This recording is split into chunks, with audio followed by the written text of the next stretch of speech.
शीर्षक है कवितावली। इस कविता में कवि गोस्वामी तुलसीदास जी ने प्रस्तुत छंदों में योगीन विसंगतियों का चित्रण किया है। तुलसीदास जी का मानना है कि श्री राम का नाम लेने से ही लौकिक संसार के सब कष्ट दूर हो जाते हैं। तो चलिए दोस्तों, शुरू से इस कविता को समझने का प्रयास करते हैं।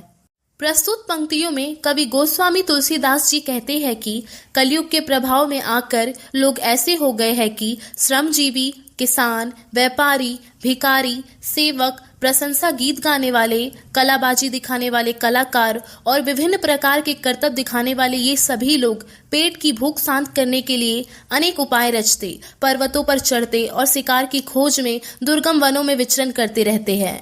सभी लोग पेट के लिए ही ऊंचे नीचे कर्म और धर्म अधर्म करते हैं, लेकिन या तो केवल राम रूप घनश्याम द्वारा ही बुझाई जा सकने योग्य है। वास्तव में यहाँ तुलसीदास जी ने अपने समय की विषम आर्थिक परिस्थितियों का वर्णन किया है।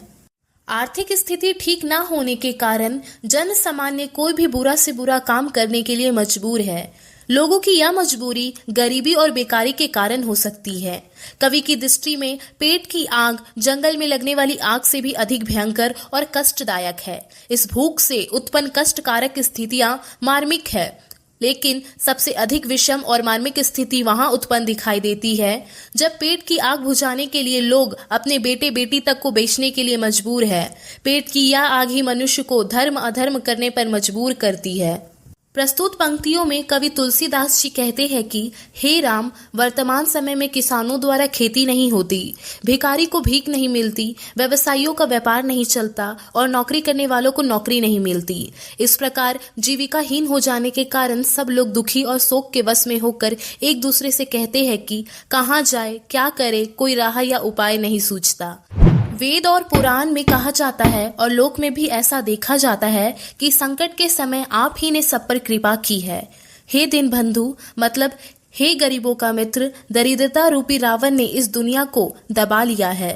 पाप की ज्वाला देखकर तुलसीदास जी अत्यंत परेशान होकर आपसे गरीब लोगों की सहायता के लिए प्रार्थना करते हैं। यहाँ कठिन आर्थिक स्थिति के कारण समाज में उत्पन्न आजीविका विहीनता की स्थिति को कवि ने अत्यंत मार्मिक ढंग से अभिव्यक्त किया है।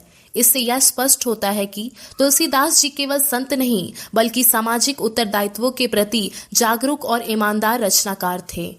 प्रस्तुत पंक्तियों में कवि तुलसीदास जी कहते हैं कि चाहे कोई मुझे धूर्त कहे या अवधूत यानी वितरागी योगी कहे, राजपूत कहे या जुलाहा कहे, मुझे किसी की बेटी से अपने बेटे का ब्याह तो करना नहीं है और मैं किसी से संबंध रखकर उसकी जाति भी नहीं बिगाड़ूंगा। मैं तो संसार प्रसिद्ध प्रभु राम का दास हूँ, जिसे जो रुचिकर लगे कहे। मुझे तो मांग कर खाना और मस्जिद में सोना है, ना किसी से एक लेना है और ना ही दो देना है। तो दोस्तों, इस वीडियो को लाइक और शेयर करके आप हमारा आत्मविश्वास बढ़ा सकते हैं और हमारे चैनल पर पहली बार आए हैं तो चैनल को सब्सक्राइब जरूर करें और यह वीडियो आपको कैसी लगी हमें कमेंट बॉक्स पर लिखकर जरूर बताएं। धन्यवाद।